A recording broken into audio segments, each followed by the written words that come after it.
I am so excited that you are here. And today we are talking about Alzheimer's. And I also have my cat on my lap. So let's see how this works out today, how long he will last. So switching over, we are talking about Alzheimer's. And Alzheimer's is a super scary disease. And the question is there anything that we can do to prevent it? And it's true that Alzheimer's becomes more common as we age, but it's not a normal part of getting older. It's also true that some gene glitches can make you more likely to get it, but just because you have certain genes doesn't mean you have to get Alzheimer's. You can't control aging, you can't control your genes, but that doesn't mean you can't do anything about this horrific disease. In fact, it turns out that just like that there are things you can do with other parts of your body that you can make sure that they stay healthy, there's also a lot that you can do for your brain to make Alzheimer's disease less likely. But you have to start now. You don't want to wait until your symptoms start to start worrying about this. You need to worry about this now and start working on it so that you can thank yourself later. So before I do that, I always like to let you know how to reach me and my team. We're the new method everywhere, right? The new method, and we spell new with a K because you always knew there was a better way. We're everywhere on Instagram, TikTok, Facebook, YouTube, the website, thenewmethod.com. And my team will answer you wherever you are. If you want to become a game changer, that's what we call our clients, they'll let you know how. And don't forget to share this episode with someone that you love so that they can become the game changer in their life.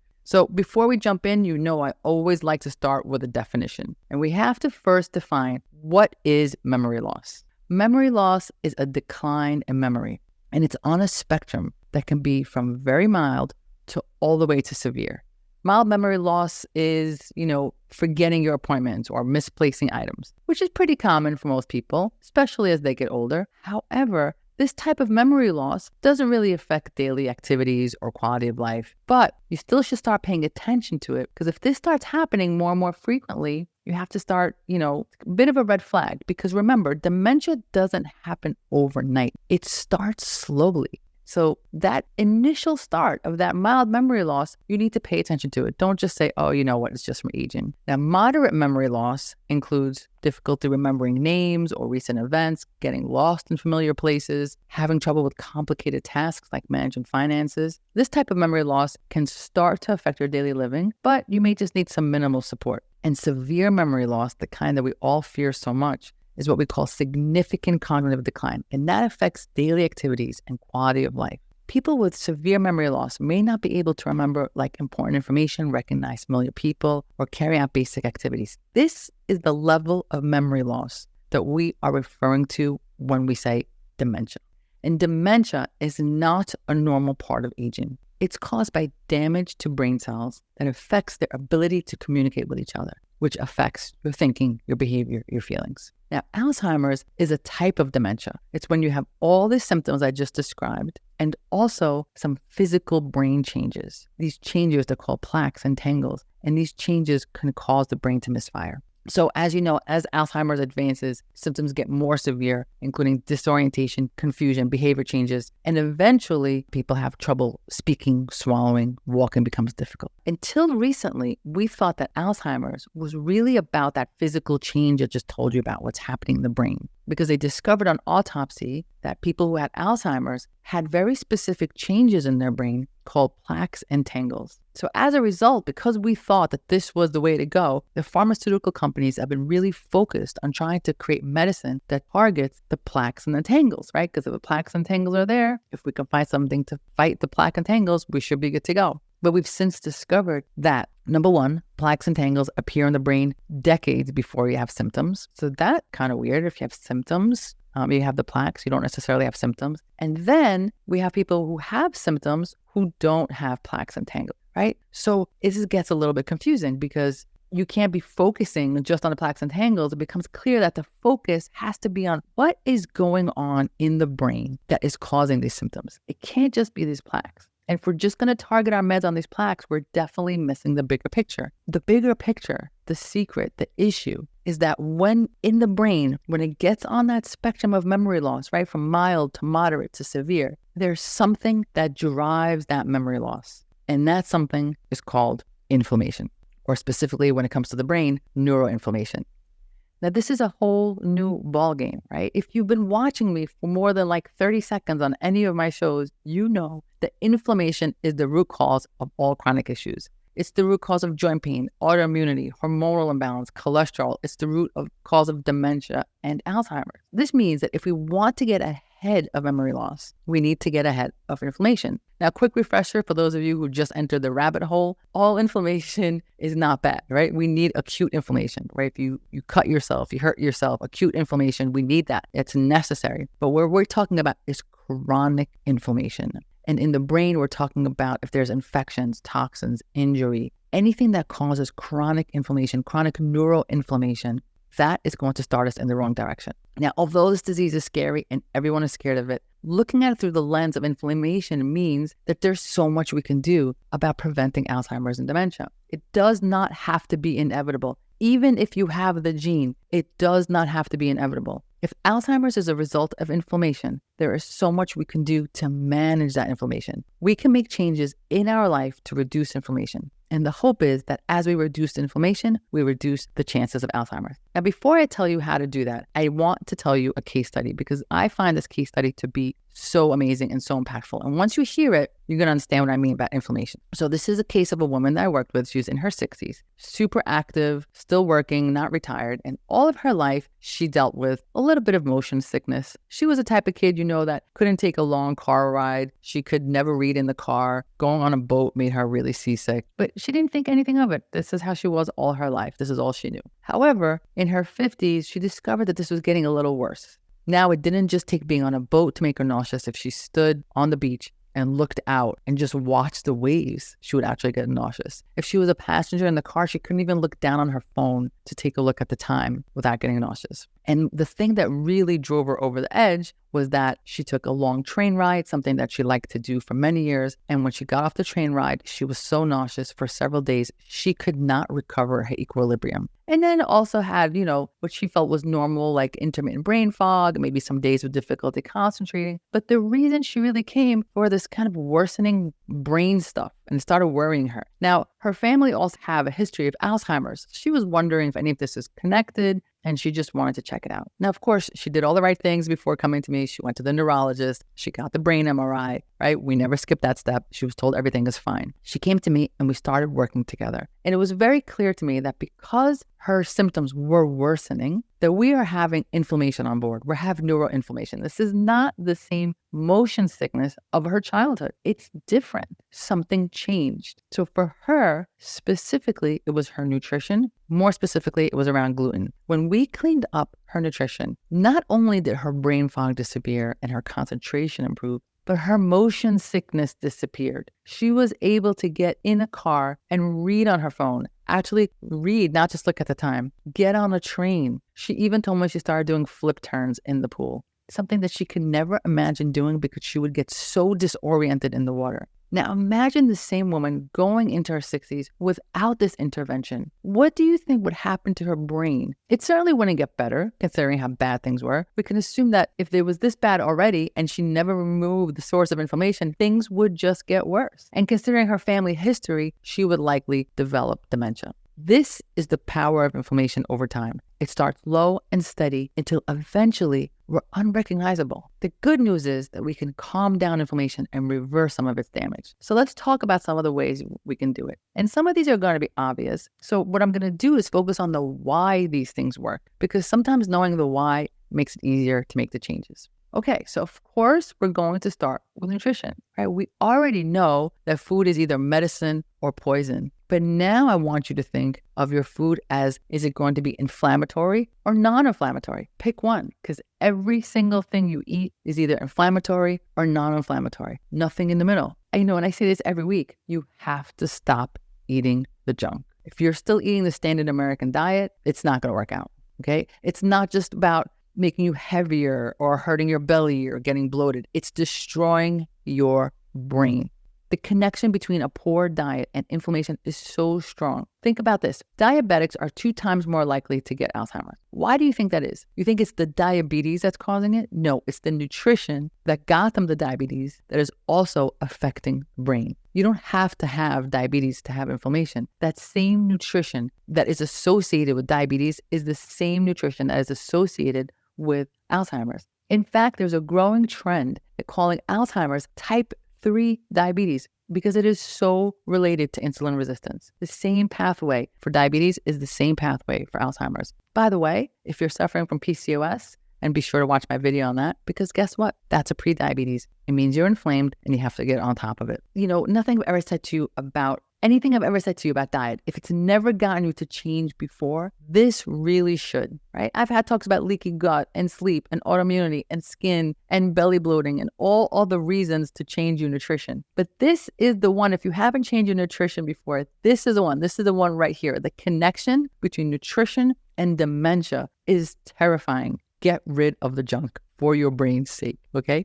Now, I want to give a little bit more about the nutrition. There's that obvious carb, like high carb, high processed food, to insulin, to pre-diabetes, to diabetes, to inflammation, right? We have that. But there's something else I want to introduce you to, something called, it's a little bit technical, so bear with me here, advanced glycation end products. The acronym for that is AGEs. These are a group of molecules that are made up when sugar attaches to a protein. So you're out here eating your sugar, it attaches to protein, and they turn into this molecule called AGEs. And we start accumulating them. And we can manage a small amount, but you want to try to keep as few as possible in your body because they cause inflammation, which we know causes disease. So when you get these AGEs, it causes something called oxidative stress, which is another way of causing inflammation. These molecules, these AGEs, are involved in diabetes, kidney, and of course, Alzheimer's. You start to see the bottom line, how nutrition is really driving home inflammation. When we look at the French toast, the ice cream, the pasta, the wine, it all causes inflammation in so many ways, from insulin resistance to the AGEs molecule to hormonal imbalances that it makes. All of them, from that one nutrition, from that one French toast, from that one ice cream, all of them create different paths to inflammation. And inflammation doesn't just stay in your belly, it's everywhere and it goes to your brain. And you end up having this really terrible inflammatory brain-degrading process inside. So you want to make sure that you design a way of eating that keeps your insulin levels low, your AGEs molecule low, your inflammation low. So that's what we should not eat. But what should we eat, right? It's not okay to just say, okay, well, from now on, I'm just going to eat a piece of grilled chicken and broccoli for the rest of my life. That won't do it. You need to be intentional about what you are putting in. So what you want to do is when you look at your plate, you want it to be extremely plant rich. Eat the rainbow. So you want to get all the colorful plant compounds in, the reds, the blues, the yellows, the greens, the orange, the purple, all of them in there, because these colors have a purpose. They're called phytonutrients. And the colors of these fruits and vegetables, a purposeful thing in your body, they're actually information. They're information that your body can decipher. And that information is all about reducing inflammation. So we remove the bad stuff that has the information that will increase our inflammation, and we're going to put in things that give our body the right code to reduce inflammation. And that starts with eating as many plants as possible. The second thing you need for your brain is fat. Fat, 70% of your brain is fat. Fat is critical for good brain function, but it needs to be the good fat, right? You need the olive, the avocados, the nuts, the seeds, the omega-3, MCT oil. The brain loves this fat. It's great for mental clarity. It's great for focus. It's the preferred fuel for your mitochondria, the powerhouse of your cell, and it is critical. Now, remember, we're talking about the good unsaturated fats, not the cream cheese, and definitely not trans fat like margarine. So when you see that French fry cooking in grease, not that fat, okay? Not that one. So while we're on the topic of nutrition, let's just take a brief look about intermittent fasting. So if we talked about what not to eat and what to eat, let's talk about when to eat. I'm going to do this real quick because I have a whole episode on the benefits of intermittent fasting and it's too much for here. But I want you to understand that your brain loves intermittent fasting. It loves when we go over into a little bit of ketosis. It loves when we're metabolically flexible. It means sometimes we get glucose from our meal and sometimes we get glucose from an internal fat store. With intermittent fasting alone, you should already see the brain fog lifting and an increase in your mental sharpness. So again, if you want more information on that, go on one of my episodes for intermittent fasting, but we need to also add that in there when it comes to nutrition. All right, so we covered nutrition and now you know the why behind nutrition is so good for your brain. Let's move on to something else, your movement. You have to move if you want to heal your brain, period, end of story. Now, it doesn't have to be the most intense workout. You don't have to go out and get a fancy outfit. Just start moving. Studies show that people who are physically active are less likely to experience a decline in their mental function And regular exercise helps combat Alzheimer's and dementias, as well as depression and obesity and a whole bunch of other stuff. The actually interesting data is that you don't need to go crazy in the exercise. The studies are about just walking every day can dramatically reduce your risk of Alzheimer's. Now, you may be wondering, how's that possible? What's so magical about walking? What's magical about walking is that you start to release a molecule called BDNF, brain-derived neurotrophic factor. Essentially, it's like a miracle grow for the brain. The more you have of this, the more connections you get in the brain, the more cells you get, the more, communication between the brain cells, and it helps improve mitochondrial function, which is the thing that kind of declines with cognitive decline. So we talk about movement, and remember, it does not mean you have to join a CrossFit gym. Just get out and move. Put your sneakers on. You don't even have to get new ones. Put your sneakers on and just start walking. So we talk nutrition, we talk movement. Now, we cannot have a conversation about Alzheimer's without talking about sleep. Now, you know my famous sentence. If you don't know it by now, I'm going to say it again for anyone who's new. I don't care how much gluten-free ice you're eating. If you're not sleeping, your health is not on point. End of story. 8 hours, solid sleep, let's go. Sleep or lack of sleep is a risk factor for Alzheimer's, right? Do you hear what I'm saying? Not sleeping may actually be part of the cause of Alzheimer's. Solid sleep, not sleep, waking up to your phone, not tossing and turning sleep. I have a whole episode on sleep. I won't go really deep on sleep right now. You can listen to it, but here's a few things you need to know. Your entire day affects your night. You need to make decisions during the day so that you can sleep at night. If your afternoon is filled with caffeine, guess what? You won't sleep. If your last meal is pasta and wine, carb-heavy meal with alcohol, you might feel sleepy, but you won't sleep well. You need to be planning your day in line with sleep at night, because now you understand that not sleeping is going to cause Alzheimer's. Getting your sleep is really important to help your brain. Now, if any of you have sleep apnea is a sleep disorder in which you kind of stop breathing at night. Not kind of, you stop breathing at night. And it's a very common problem, and there's lots of causes for it. But this creates a massive stress on your body at night. It kicks in a stress response during the time you're supposed to be sleeping. Cortisol goes up, glucose goes up. It puts pressure on your blood vessels. Your heart muscles can get enlarged because of the pressure. You have low oxygen, and this low oxygen all night, every night for so many years can cause cognitive decline and dementia. So if you're not sure if you have sleep apnea, get tested. If you have sleep apnea, get treated for it. It is a big, big player. We cannot spend our night deoxygenated. Now, even if you don't suffer from sleep apnea, you're not getting proper sleep, that could still cause cognitive decline. You need to have deep, restorative sleep so that your brain can clear things up. Because believe it or not, your brain has an entire cleanup crew that only works at night during sleep. It's called the glymphatic system. This is a lymph system designed to clear up metabolic waste, clear up all the junk in your brain from the day, and get rid of it. So when you don't sleep, your glymphatic system doesn't get a chance to work. And think of it like a sanitation, the cleanup crew. If they don't get a chance to take the garbage out, it just accumulates. And that's been linked to cognitive impairment.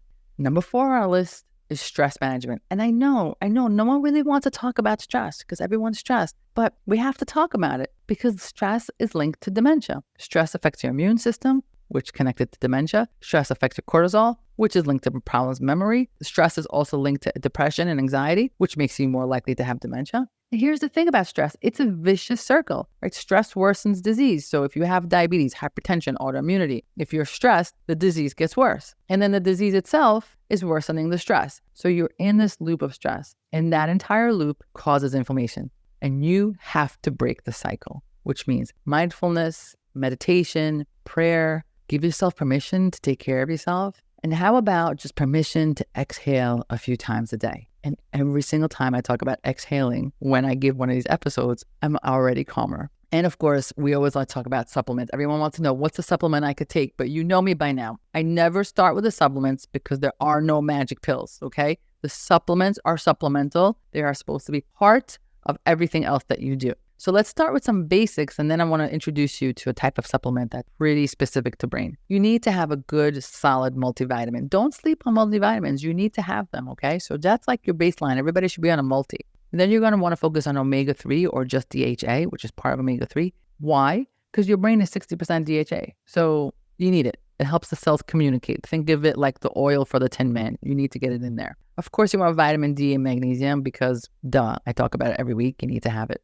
But now let's talk about a special kind of supplement called nootropics. Nootropics. Some people call them smart pills. Basically, they're substances that improve your brain, improve cognitive function. Now, there is no one pill. There is no one best nootropic. It is a conglomeration of coming at it from all different angles because they work differently. Some of them enhance your neurotransmitter levels, so they help communication between cells. Some of them protect brain cells. They protect like the lining of the neurons. Some of them help improve brain blood flow, which brings oxygen in. Some of them enhance brain energy, which really supports the mitochondria. And some of them promote something called neuroplasticity, which means the flexibility and ability to learn things. So each type of nootropic is coming at it in a different direction. But nevertheless, let me give you a list of some. Some of them you might already be using for other issues. Your DHA, your CoQ10, which a lot of you take for cholesterol, your glutathione, which a lot of you take for liver support, your quercetin, which some people take for asthma and allergies,